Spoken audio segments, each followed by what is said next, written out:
dan HAM mendorong ke rumpun eksekutif seperti apa dan koordinasi dengan DPR? Jadi begini, bukan hanya insiden penembakan sipil oleh aparat penegak hukum, tidak juga. Jadi baik oleh aparat penegak hukum, aparat negara ya, kepada sesama aparat negara, tentara sama tentara, tentara sama polisi, ada juga aparat TNI Polri dengan warga sipil, ada juga antar warga sipil. Itu yang namanya penggunaan senjata ya.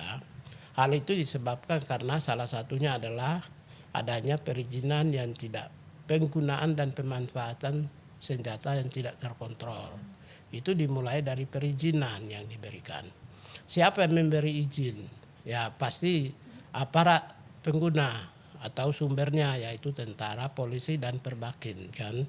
Oleh karena itulah maka kalau kita lihat peristiwa-peristiwa yang terjadi di berbagai tempat, di Sulawesi, kemudian di Jakarta, di Banten, ya Papua, ya di Jayapura ya, kepala dinas perhubungannya. Kalau itu kita lihat di dalam satu hari, satu minggu itu sudah ada beberapa kali rentetan peristiwa. Menurut saya ini negara, saya Menteri Hak Asasi Manusia mewakili negara, itu harus melakukan proteksi. Nah, jadi kita memiliki berdasarkan prinsip HAM internasional itu, negara harus memastikan adanya protection. Jadi state obligation to protection on human right. Jadi salah satu tindakan perlindungan terhadap warga negara itu adalah pencegahan.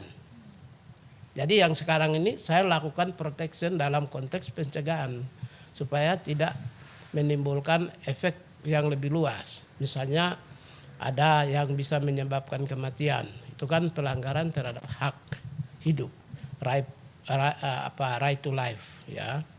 Kemudian juga yang kedua itu juga bisa menimbulkan keselamatan masyarakat bisa terancam. Lalu yang ketiga, yang paling terjadi di seluruh dunia itu adalah menimbulkan rasa ketakutan kepada seluruh rakyat. Ya, pemerintah harus memastikan agar supaya rakyat tidak takut gitu. Kita menghindarkan rakyat dari freedom of fears. Jadi rasa ketakutan terhadap rakyat. Nah, itu untuk itulah saya menyampaikan supaya evaluasi ya. Evaluasi tentang bagaimana proses perizinan dan siapa pengguna-pengguna harus dipastikan secara profesional, secara prosedur yang benar, sesuai dengan aturan yang benar. Salah manfaatkan akan menyebabkan fatal, instabilitas negara terganggu, stabilitas sosial juga akan terganggu. Di negara-negara lain kita lihat, ya hanya terjadi sebuah peristiwa penembakan liar, itu bisa menyebabkan ketakutan secara keseluruhan di sebuah negara, seperti di Amerika atau di Amerika Latin atau beberapa negara lain. Saya memiliki otoritas dan kewenangan berdasarkan keputusan Presiden, ya Menteri HAM wajib melakukan protection, yaitu pencegahan. Jadi yang dimaksud proteksi adalah mencegah, melindungi sebelum peristiwa itu terjadi. Karena itulah saya menyampaikan perlu menjadi perhatian pemerintah dalam konteks ini. Kebetulan TNI dan Polri itu adalah rumpun eksekutif, maka ya kami sebagai sesama eksekutif perlu saling memberi masukan untuk memberi kepastian keselamatan hidup kepada bangsa dan negara.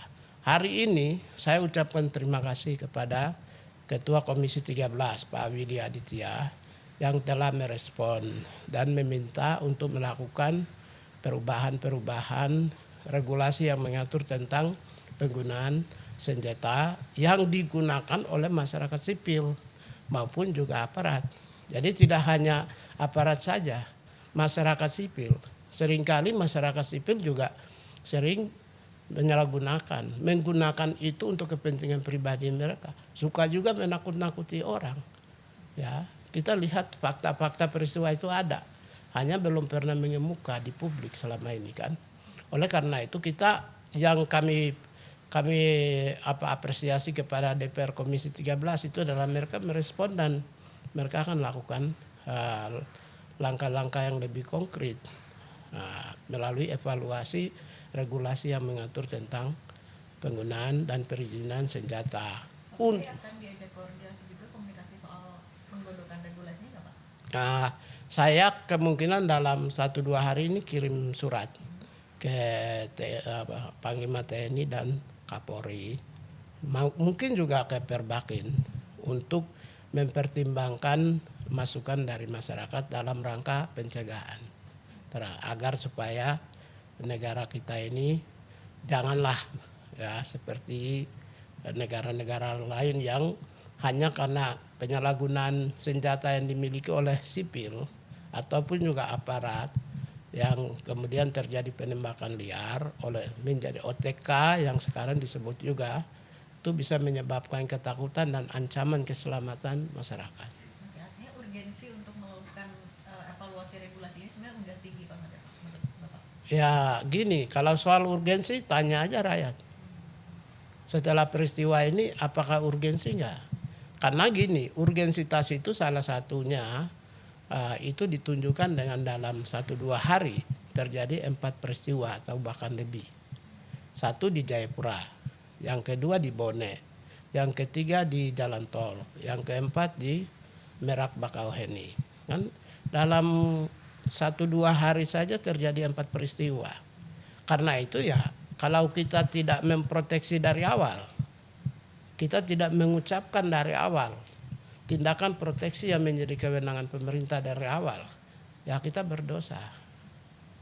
Kami berdosa karena kami kan memang diminta pemerintah itu diberi kewajiban untuk memastikan adanya perlindungan, ya, proteksi terhadap warga negara.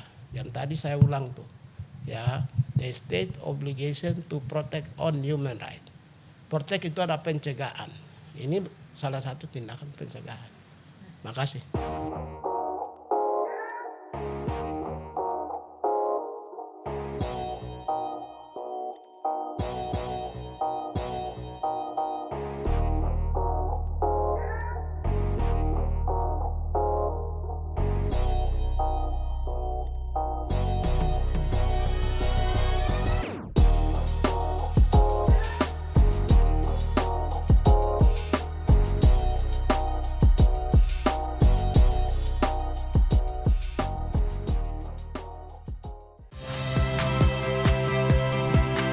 Saya Tifa Solesa. Saksikan program-program Kompas TV melalui siaran digital, pay TV, dan media streaming lainnya. Kompas TV, independen, terpercaya.